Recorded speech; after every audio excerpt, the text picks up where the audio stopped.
आगे तीर भी आग के चल रहे हैं, नाक के चल रहे हैं भाई, आंख के लड़ाई कहाँ भी चल रहे हैं? आग से हो रही है, आग यानी से नहीं हो सब रही कुछ है। आग ही आग है। You are stupid, bro. You are just dumb. How can a person be so dumb, bro? How can't you understand a trailer? अब इस फिल्म का It's not a fucking movie. It's a trailer, bro. How can't you get it? How can't you understand there is a snake? अरे भाई हरा रंग है, नीला रंग है, आपको इतना भी समझ नहीं आता क्या? क्या चुतियापा बता रहे हो भाई? Hello guys, welcome to the channel. My name is Jasdeep Shukla and subscribe the channel if you can. Recently what happened is कि करण जौहर ने साइबर अटैक करवा दिया कमाल आर खान पे। ऐसा के आर के खुद कह रहे हैं, YouTube से उन्होंने विनती की है कि कुछ किया जाए इस बात का। ट्विटर पे हुआ ये सब बातें। तो जिस रिव्यू के लिए साइबर अटैक हुआ है, मैं वो रिव्यू देखने जा रहा हूँ। साइबर अटैक से इसका मतलब है बहुत सारे नेगेटिव कमेंट आ गए उनके चैनल पे। बात यह है कि उन्होंने ब्रह्मास्त्र का ट्रेलर रिव्यू किया था, जो कि काफी अच्छा लगा है लोगों को, और जो भी एक्चुअली काफी अच्छा लगा था। तो हो सकता है लोगों ने खुद ही अटैक कर दिया उनके चैनल पे, साइबर अटैक की जरूरत ना पड़ी हो। लेकिन आइए फिर भी देखते। सॉरी, आई एम लिटिल इल, तो अगर बीच बीच में कहीं खांस वास दूं तो अपना सैनिटाइजर तैयार रखना अपने पास। दोस्तों, फिल्म ब्रह्मास्त्र का ट्रेलर रिलीज हो गया है, आज मैं उसी का रिव्यू करूंगा। Kamaal R Khan is standing like this, मतलब काफी स्टिफ पोजीशन है। अगर आप बॉडी से लोग यूज करते हैं अलग अलग सिचुएशंस में, इसके बारे में पढ़ेंगे तो पता लगेगा कि ऐसे आप यूज करते हो जब आप डिफेंसिव होते हो बहुत। So maybe he is very defensive. लेकिन अगर आपने अब तक चैनल सब्सक्राइब नहीं किया तो कर लो और घंटी दबा दो। Exactly he is absolutely right. अगर आपने अब तक चैनल सब्सक्राइब नहीं किया और घंटी नहीं दबाई तो दबा दो। मैं आपको यहां यह जरूर बताना चाहूंगा कि इससे पहले फिल्म मुगले आजम तकरीबन 12 साल में बनकर तैयार हुई थी, और शायद उस फिल्म के बाद यह बॉलीवुड की दूसरी फिल्म है जो 9 साल में बनकर तैयार हुई है। जब 9 साल पहले यह फिल्म बननी शुरू हुई तो उस वक्त इस फिल्म का बजट था तकरीबन 400 करोड़ रुपए, क्योंकि उम्मीद ऐसी की जा रही थी कि यह फिल्म 2 से 3 साल में बनकर रिलीज हो जाएगी। लेकिन क्योंकि फिल्म को बनते बनते 9 साल हो गए तो फिल्म का बजट हो गया 650 करोड़ रुपए। 250 करोड़ बढ़ गए बजट में। यानी इस फिल्म का बजट भी वही है जो फिल्म RRR का था, और इसी भारी भरकम बजट की वजह से करण जौहर इस फिल्म को RRR की तरह ही रिलीज कर रहा है। यानी कि ये फिल्म भी सभी भाषाओं में रिलीज हो रही है, तमिल, तेलुगु, मलयालम, हिंदी। करण जौहर तो सारी फिल्में ऐसे रिलीज नहीं होती हैं क्या? मुझे नहीं पता भाई, मतलब लॉजिकली तो यही करना चाहिए। ऐसा मान रहा है कि भाई अगर ये फिल्म सभी भाषाओं में रिलीज हो और तकरीबन 1000 करोड़ का बॉक्स ऑफिस हो, तभी वो पैसे वापस आ सकते हैं जो इस फिल्म पर खर्च किए गए हैं। सही बात है, नहीं तो गई भैंस पानी में। सही मैं बात यहाँ है। आपको एक और बात बताना बहुत जरूरी समझता हूँ। महेश भट्ट साहब ऐसा कहते हैं कि फिल्म एक बिरयानी की तरह है, जो बन गई उसको बैठकर खा लेनी चाहिए, वो टेस्टी है या नहीं है। अगर बिरयानी टेस्टी नहीं बनी और आप ऐसा समझते हो कि आप उसको टेस्टी बना सकते हो तो वो पॉसिबल नहीं है। यानी कि आप एक निवाला खाएंगे और फिर कहेंगे कि नहीं यार इसमें तो बढ़िया टेस्ट नहीं है, चलिए अब इसमें प्याज का तड़का लगाता हूं। फिर एक निवाला खाया, फिर आपको मजा नहीं आया, फिर आपने बोला यार इसमें जीरे का तड़का लगाता हूं। मतलब कहने का यह है कि आप जितने अलग अलग तड़के लगाते जाओगे वो बिरयानी बिगड़ती ही जाएगी। जो पहला टेस्ट था बस वही फाइनल था। अच्छा, ये महेश भट्ट ने कहा है। ट्रेलर चालू होता है और दिखाया गया है समंदर, पहाड़, हवा, और पीछे से बच्चन साहब की आवाज आनी शुरू होती है कि प्राचीन काल से ऐसी बहुत सारी शक्तियां हमारे बीच हैं जो अस्त्रों में भरी हुई हैं, और ये फिल्म कहानी है इन सारे अस्त्रों के देवता की, ब्रह्मास्त्र। यानी कि ब्रह्मास्त्र दुनिया में सबसे बड़ा अस्त्र है, और ये कहानी एक ऐसे नौजवान की जिसको पता नहीं है कि वो सिकंदर है ब्रह्मास्त्र का, यानी उसके पास ही ब्रह्मास्त्र है, जिसका नाम है शिवा, जो है रणबीर कपूर। और वो आलिया को देखता है, देखते ही प्यार हो जाता है, और फिर आलिया उससे पूछती है कि कौन हो तुम। रणबीर उससे पूछता है कि क्या हो तुम।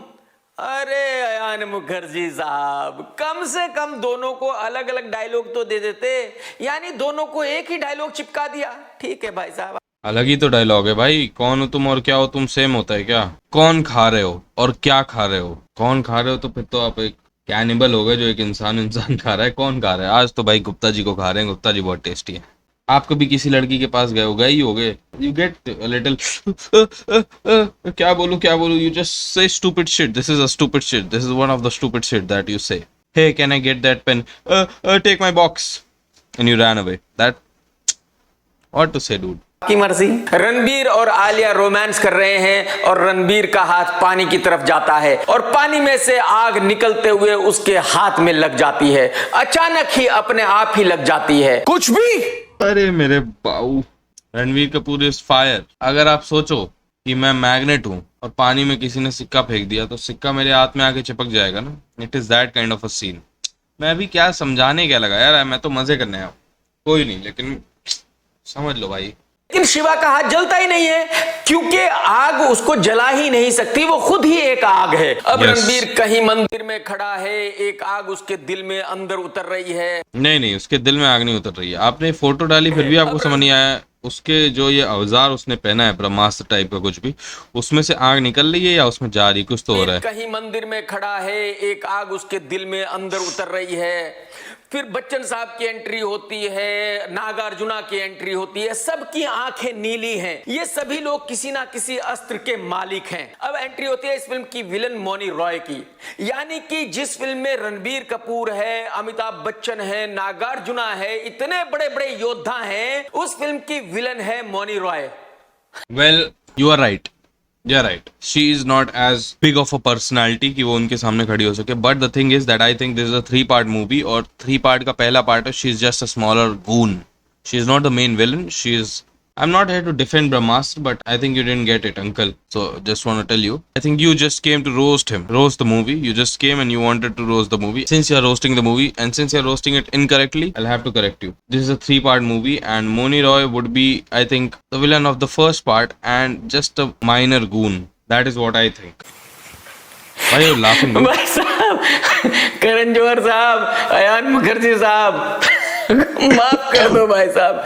मतलब मजाक तो करो, करने में कोई बुराई नहीं, लेकिन इतना बड़ा मजाक कैसे कर सकते हो यार। खैर, मौनी रॉय और उसकी टीम का एक ही मकसद है कि रणबीर कपूर से ब्रह्मास्त्र छीनना है, जो एक चक्री जैसा है, अलग अलग टुकड़ों से बनता है। ये देखकर मुझे अभिषेक बच्चन और प्रियंका चोपड़ा की फिल्म ड्रोना याद आ गई।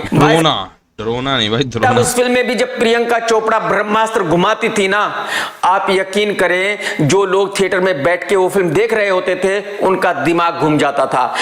अच्छा, द्रोणा वाज आल्सो अबाउट ब्रह्मास्त्र, मुझे नहीं पता था भाई साहब। वो मैंने देखी नहीं है। पहली फिल्म थी जिसको देखते हुए इंटरवल में सभी लोग चले जाते थे। It was a very poor film, कोई भी थिएटर में बचता नहीं था। अब बच्चन साहब रणबीर कपूर को बताते हैं कि भाई साहब तुम भी हमारी अस्त्रों की दुनिया से जुड़े हुए हो, क्योंकि तुम भी एक अस्त्र हो, तुम हो अग्नि अस्त्र। यानी कि अब अग्नि अस्त्र सबसे बड़ा हो गया है।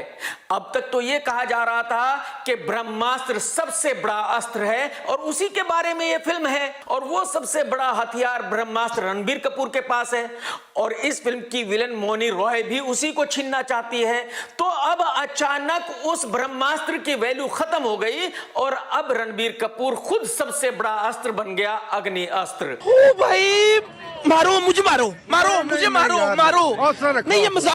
ये तो भाई कहीं बोला नहीं गया कि रणबीर सबसे बड़ा अस्त्र बन गया। एक बहुत पहले टीजर आया था ब्रह्मास्त्र का, जिसमें कहा गया था कि ताकि ब्रह्मास्त्र किसी गलत हाथों में ना पड़ सके, इसलिए ब्रह्मा जी ने उसके 4 टुकड़े करके आसमान में फेंक दिए थे। So what I think is Ranbir is just one of the अस्त्र, और जब चारों अस्त्र मिलेंगे तो उससे ब्रह्मास्त्र बनेगा। That is what I think. हो रहा है, एकदम इन्होंने वक्त बदल दिया, जज्बात बदल दिए, जिंदगी बदल दी। अब आ जाते हैं रणबीर कपूर के इंटरव्यू पर, जिसमें रणबीर ने कहा कि पिछले 3 साल से जितनी भी दोबारा शूटिंग्स हुई है वो राइटर विजेंद्र प्रसाद के कहने पर हुई है। यानी कि एक ऐसा वक्त आया होगा जब अयान मुखर्जी और करण जौहर ने सोचा होगा कि भाई ये रायता हमने फैला तो दिया, लेकिन इसको समेटे कैसे। तो अब हमारी समझ में नहीं आ रहा है कि आगे क्या बनाना है, और विजेंद्र प्रसाद को बुलाया गया होगा। विजेंद्र जी ने कहा होगा कि भाई ये जो एक चक्री जैसा ब्रह्मास्त्र है, इसको कहां तक आप खींचोगे, इसको एक तरफ रख दो, अब दूसरा अस्त्र लेके आओ, अग्नि अस्त्र, जो रणबीर कपूर खुद है। तो अब यहां वो भट्ट साहब की बिरयानी वाली कहानी फिल्म के साथ चालू हो गई है।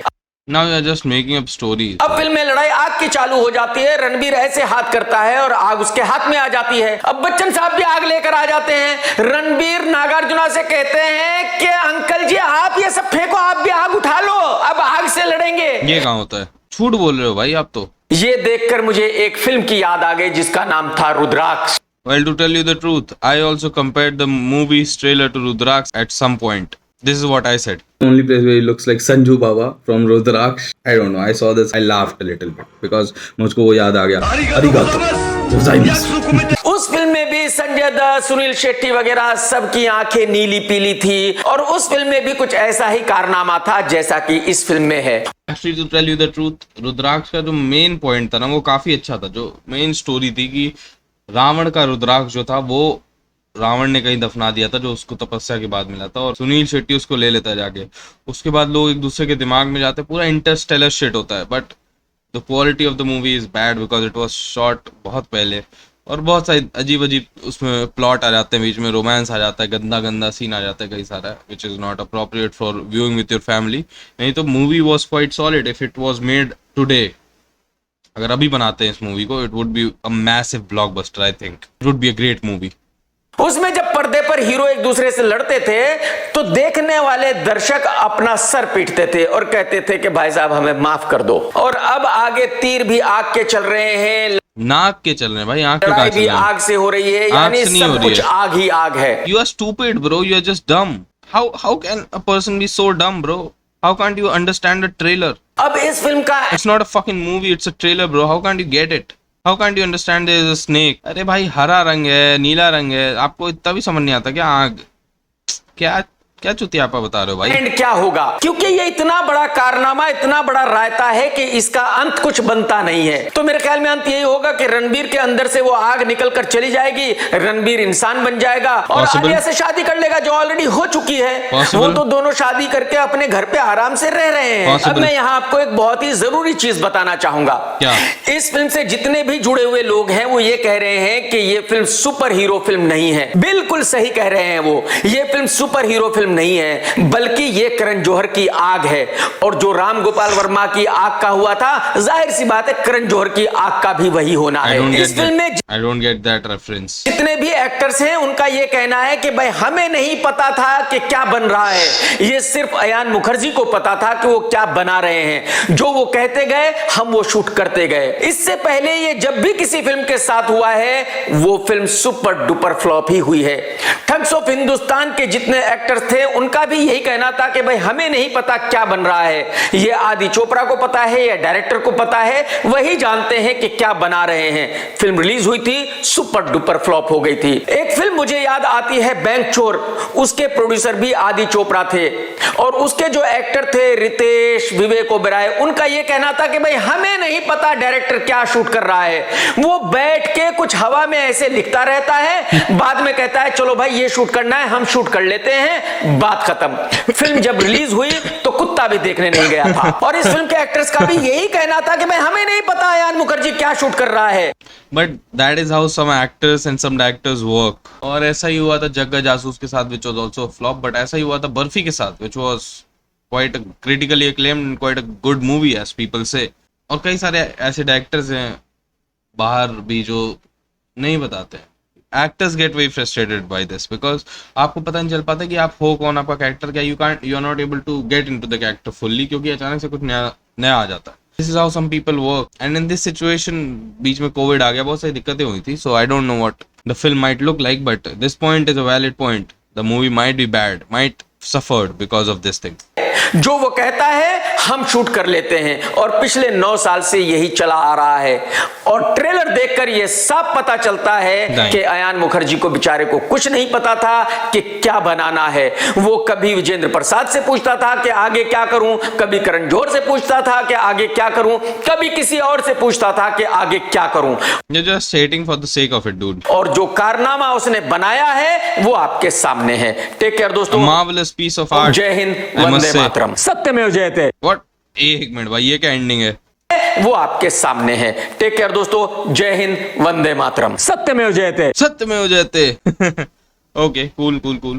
KRK's review of the trailer was quite biased और काफी जलन की भावना दिख रही थी अंदर से कि मुझको क्यों नहीं लिया मूवी में, but because you are a bad actor इसलिए नहीं लिया। कृपया करके लाइक कर दीजिए, सब्सक्राइब कर दीजिए चैनल को।